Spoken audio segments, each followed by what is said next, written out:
Iyo abantu babiri bakundana batandukanye, buri wese agira uburyo abibona. Hari uwumva babaye cyane, hari n'uwumva akeneye gutangira ubuzima bushya. Ariko ikintu gikomeye abantu benshi bibeshyaho ni iki: batekereza ko bashobora guhindura uko undi muntu abatekereza. Ukuri ni uko ibyo bidashoboka. Icyiza si uguhatiriza umuntu kuguha agaciro, ahubwo ni ukwiyubaka ku buryo ubwawe ugira agaciro mu buzima bwawe. Muri iyi nyigisho tugiye kurebera hamwe ibintu 7 byagufasha kwiyubaka neza nyuma yo kugira ex cyangwa se nyuma yo gutandukana n'uwo mwakundanaga. Ngewe nyita Sylvain, iyi channel yitwa Sylvain Cukumbura Love Tips. Kandi subscribe kugira ngo buri upload nshyizeho uyibone mu bambere. Tudatinze reka dutangire. Ikintu cya mbere ugomba gukora ni uguhagarika guhora uvugana n'umuntu mwatandukanye. Iyo umuntu agutaye, gukomeza kumuhamagara cyangwa kumwandikira kenshi nta kintu na kimwe bihindura, ahubwo bituma umutima wawe ukomeza kubabara. Kubera ko iyo umwandikiye message, iyo umuhamagaye ntagufate cyangwa se ngakwikirize, cyangwa se ugafata umwanya wawe ngo ujye kumusura, ntagire ikintu na kimwe agufasha, utaha umutima wawe ubabaye. Icyiza ni ukugabanya cyangwa se guhagarika kuvugana nawe igihe runaka kugira ngo umutima wawe utuze. Icya kabiri ni ukwemera ko byarangiye. Ikintu gikomeye kurusha ibindi ni ukwemera ukuri. Iyo wemeye ko umubano urangiye, uba utangiye gukira. Guhakana ukuri bituma ubabara igihe kirekire. Icya gatatu ni ukwiyitaho no kwiteza imbere. Nyuma yo gutandukana ni igihe cyiza cyo kwiyitaho, kwiga ibintu bishya, gufata skills zakugirira akamaro zikakubakira ubuzima, gukora siporo, gukora imirimo igufitiye akamaro.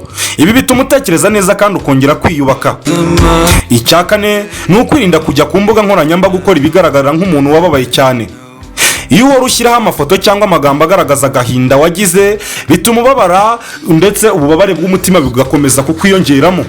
Icyiza ni ukugaragaza ko ubuzima bwawe ari ubusanzwe, ikindi kandi utuje, ku buryo na ex wawe ahari nakubona nk'umuntu utuje.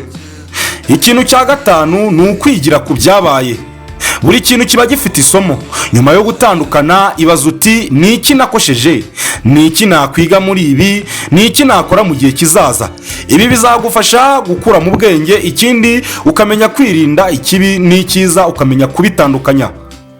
Icya gatandatu ni ukuba umuntu ufite ibyishimo n'ubwisanzure. Ntugomba gutegereza undi muntu ngo aguheshe ibyishimo. Ibyishimo nyakuri bituruka imbere muri wowe, nta wundi muntu uzabiguha igihe wowe ubwawe utabashije kwikontorora ngo wishime. Iyo wishimye wenyine, uba ufite imbaraga zo kubaho neza, uba ufite freedom ihagije ku buzima bwawe. Ikintu cya karindwi ari nacyo cya nyuma, ndagusaba ko ugeze aha ngaha wumvira isomo aricyo riri kugufasha, wakanda subscribe kubera ko mba nagerageje kugira iminota mike itarambiranye ngo ndebe ko mwakumva video mukayirangiza. Icya karindwi ni ukureka ibihise no kubaho ubuzima bushya. Ahari hashize ibihe bibi, ariko sibyo bigena ejo hawe. Wibande ku buzima bushya, inshuti nziza, imishinga yawe n'inzozi zawe. Ibi bizagufasha kwibagirwa ibyakubabaje. Gutandukana n'umuntu rero wakundaga ntibibe iherezo ry'ubuzima, ahubwo bishobora kuba intangiriro y'ubuzima bushya bwiza kurusha ubwo wabanjemo mbere. Ikintu cy'ingenzi si uguhindura undi muntu, ni ukwiyubaka wowe ubwawe. Iyo wiyubaka, ubuzima bwawe burahinduka kandi agaciro kawe kariyongera.